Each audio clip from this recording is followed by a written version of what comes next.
Test, test.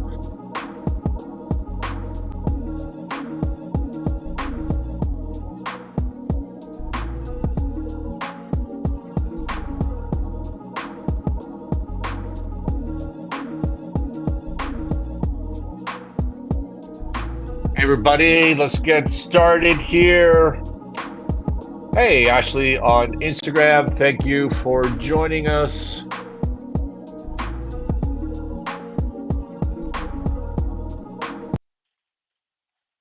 There we go. I think we're good to go. We're good to go. It's 8:31. Welcome, everybody. Let me get my notes up here. I think this is finally working. It's October 28th, 2024. Happy Tuesday, episode 293. Mornings with Scott. Welcome. Welcome to Mornings with Scott, the best damn business show for medium and small businesses on the planet. This is my umpteenth time trying to record episode 293. Last week I had a terrible fever, and then I just lost my voice entirely, but I was good to go. I was good to go yesterday, and then the internet crapped out. The camera wasn't working on StreamYard. I reset the whole damn thing, and then I was 5 minutes late that I logged in again. I had unplugged the internet, plugged it back in, waited for the modems to reset, and then the Instagram wouldn't go live. I just gave up. Frustrated, and deleted the whole thing. So we're basically doing yesterday's show today. Speaking of technological problems,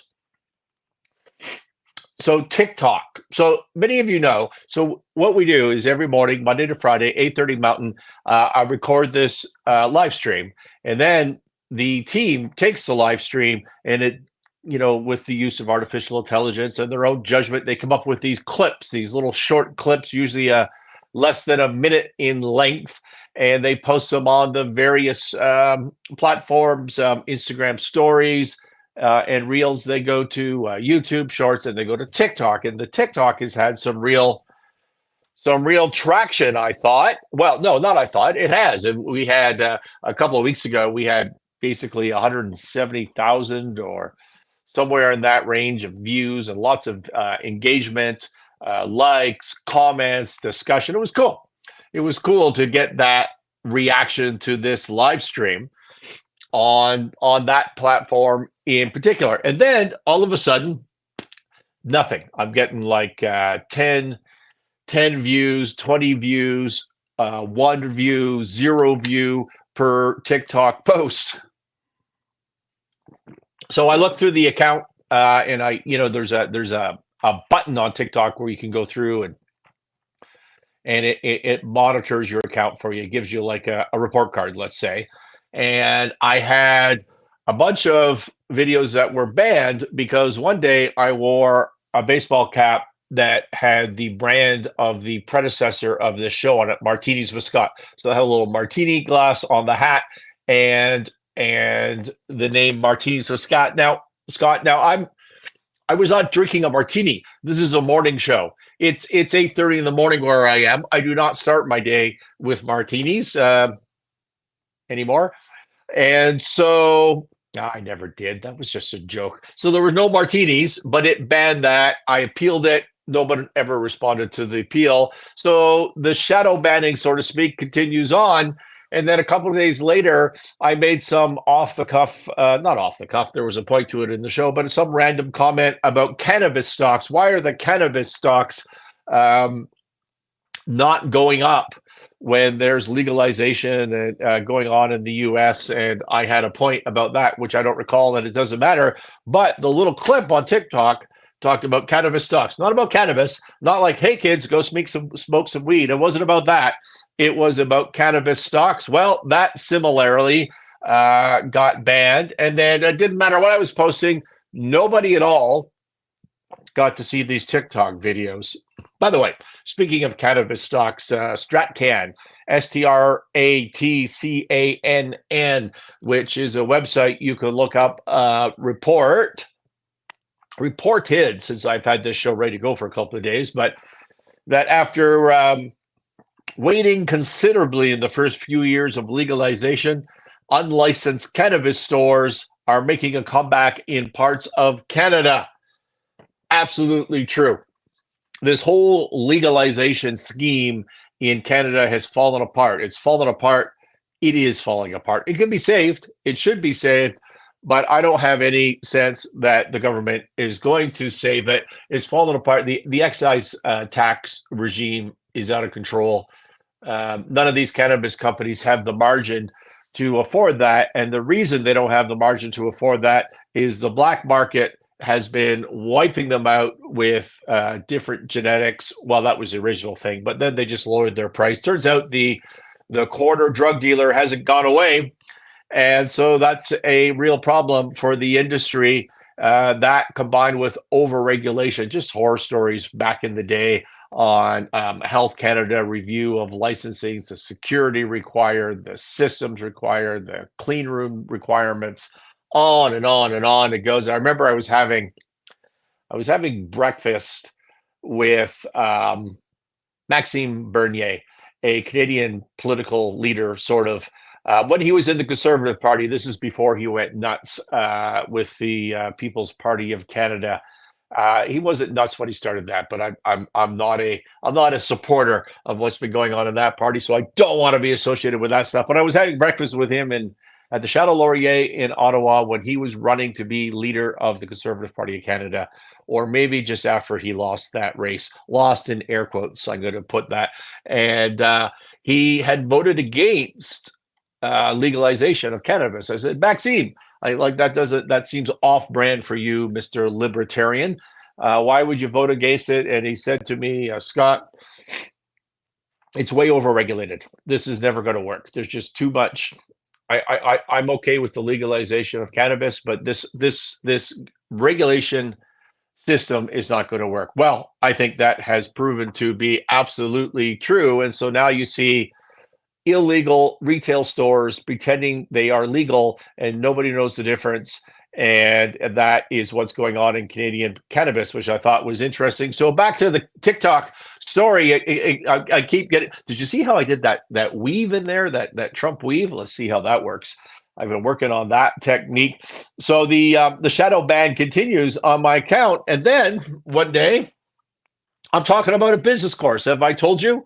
Have I told you that I have a business course? There's a link in the notes. You can go and check that out. And so I'm talking about my business course, which is going to help medium and small business owners learn about cash flow, going to learn about managing through key performance indicators, learn about continuous improvement, learn about empowering employees and communicating your message, everything that you need to improve your earnings and to raise business capital. Okay, so that's what this business course is about. So basically, I said that and it picked up one of these clips, and TikTok put a bunch of red sirens around that and suggested that was some sort of scam. Like I was, when you, whoa, big flash on the account, when you on the screen, when you monitor through the account deep dive, whatever the hell that button is on TikTok, it says, yeah, you can't sell financial products on here. I'm not selling a financial product. I'm trying to give you academic content to run a business better. Appealed it. Nope, not going on. So I have a strike against the account. So I have stopped posting on TikTok because honestly, I don't know how to handle this. No one's listening to the TikTok videos because they're all shadow banned.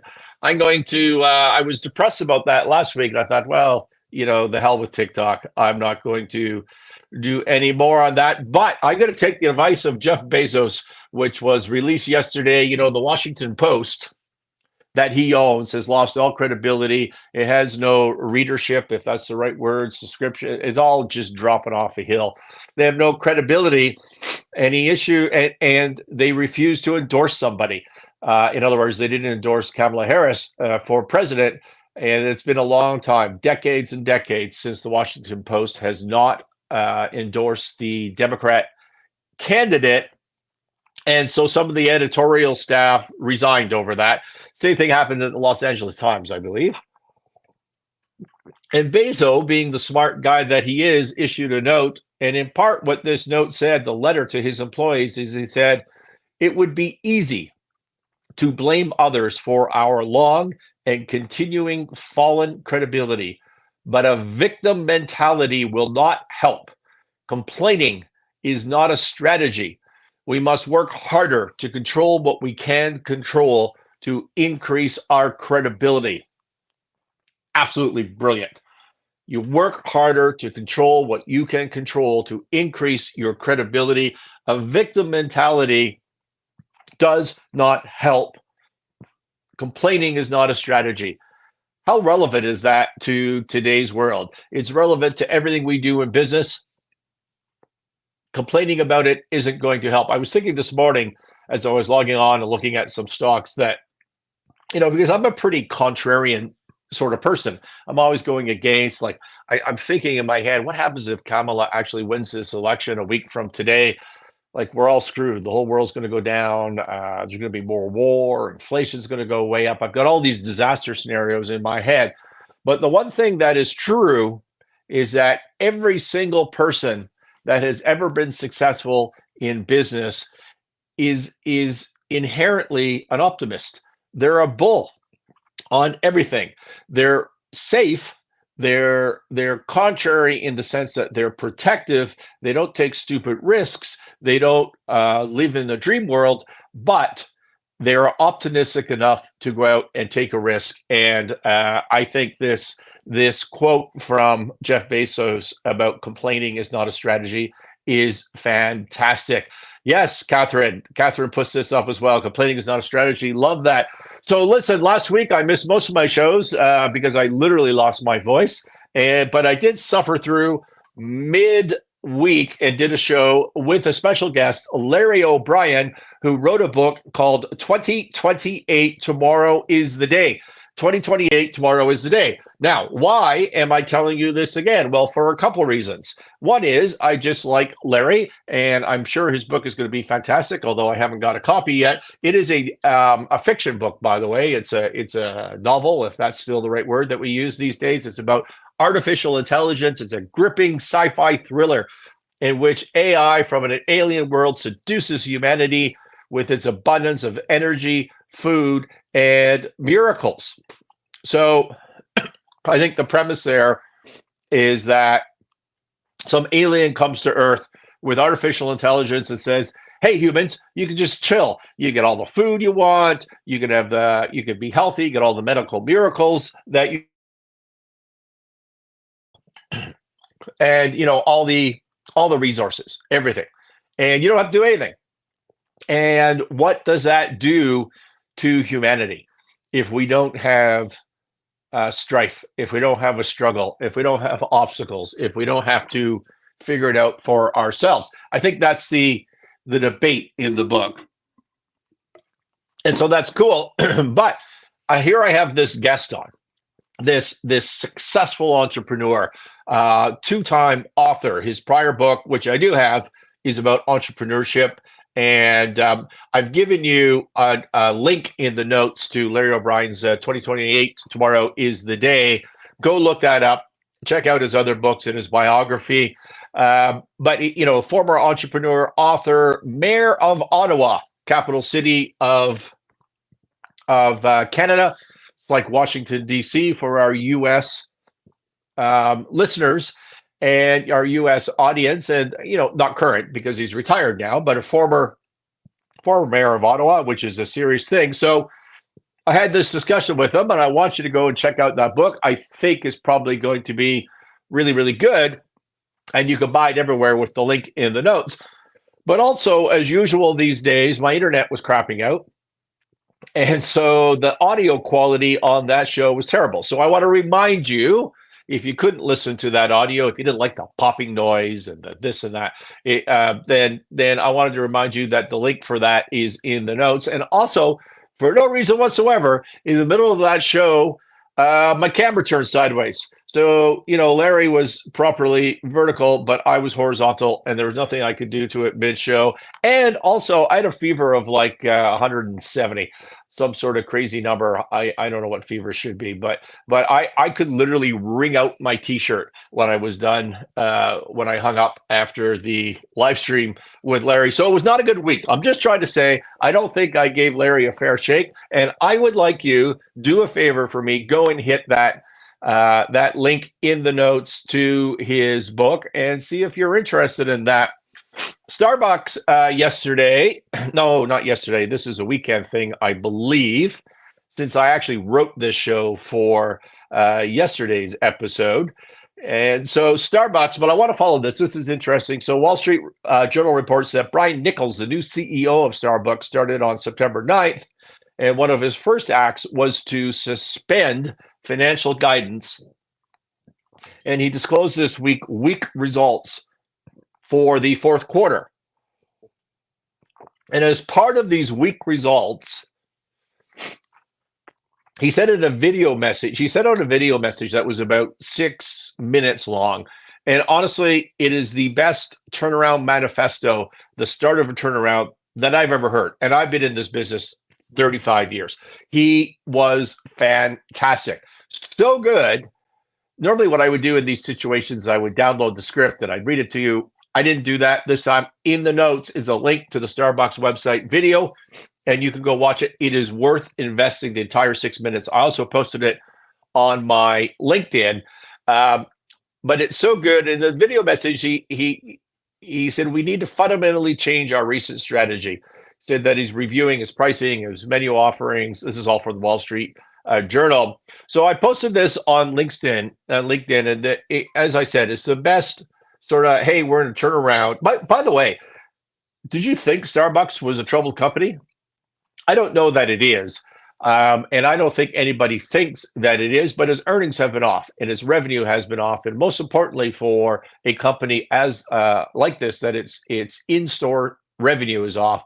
So, these companies can grow by having locations, and then in that location, they raise their prices or they sell you more stuff. Hey, would you like something else with that? Right? When you go in to get your latte or whatever it is that you're getting. And they can also grow the revenue by adding more locations. Well, the in-store sales is the getting more revenue out of each location by adding food and that sort of stuff. And so they've really died off, and they have poor earnings right now. They're still making lots of money, but compared to what they were, value comes from growth. The value of a business, and therefore the value of a stock price, comes from earnings growing. It doesn't come from having lots of earnings, but that happened to be less than last year's earnings. That's not a good thing, even though you're still making money.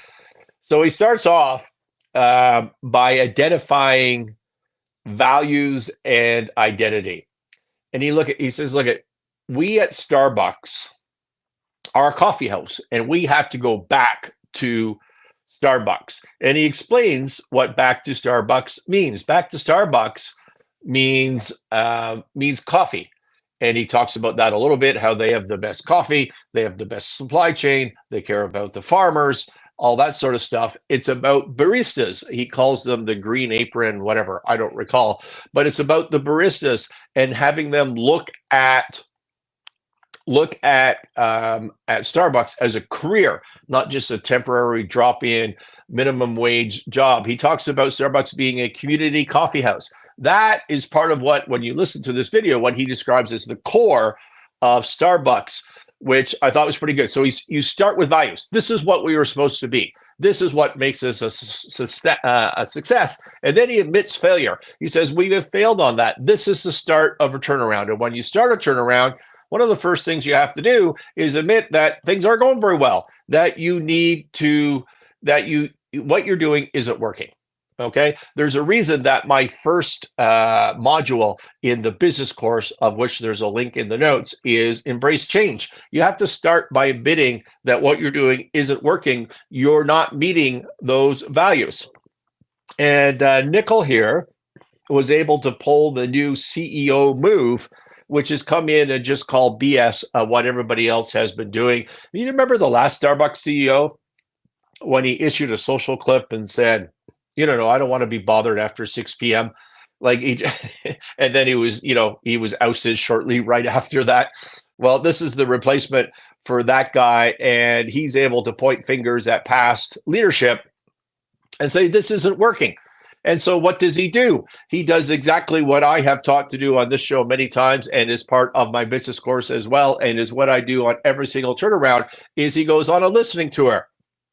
He gets out in the field. He leaves his fancy office from the tower, and he goes out and he talks to customers in location. He talks to baristas in location. He talks to store managers and regional managers in location, and he finds out what's going on. And what he finds out is that they need to change and go back to their core identity, which he identified at the beginning of the clip, was the values of being a coffee house, of creating a career path, and pride for the employee base, the baristas, and getting back to being a community coffee house. And in particular, he identifies mobile entry as a culprit. And have you been to Starbucks lately? And have you been to Starbucks in the US?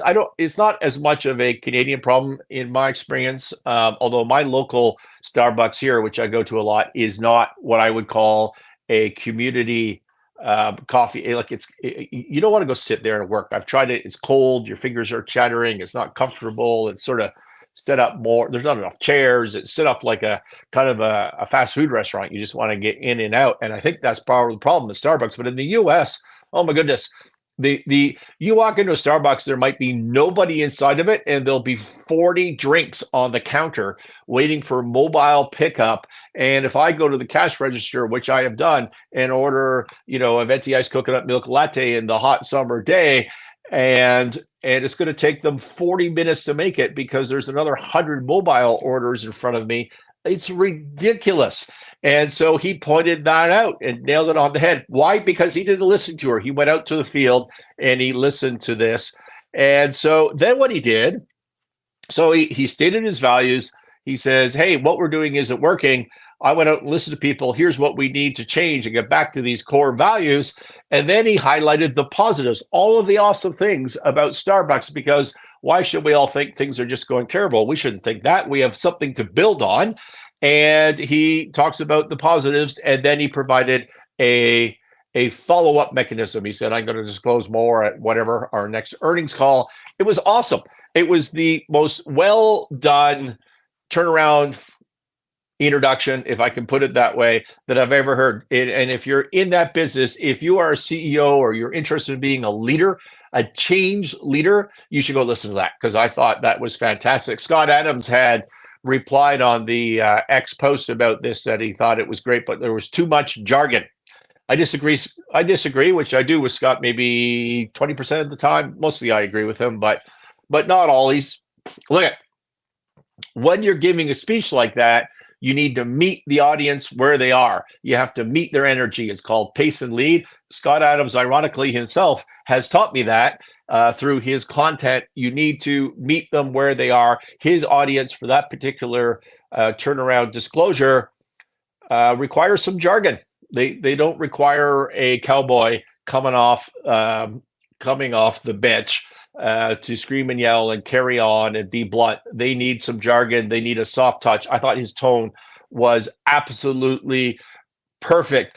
I'm going to be really interested. We're going to follow Starbucks on this show and see what happens, because I don't think Catherine can tell us, or Ashley, or anybody that's listening here, I don't think anybody thinks that Starbucks is a turnaround. Anybody who's not a financial analyst following their numbers. If you follow the numbers, you might see that things are off. And by the way, I've not done a deep dive on that, but here you are. The new CEO is announcing that they've had some difficulty and they need to change what they are doing. And my experience in store, other people I know, their experience in store has been exactly that. On the All In podcast, a great podcast, if you're into business and technology, they're very bearish on Starbucks. They think it's in real trouble. And the reason is because they just ran out of run room on coffee. They dominated the space. They couldn't grow anymore. And so to feed the beast, because value comes from growth, they turned into a sugar store. They're ice cream for adults, which is certainly true.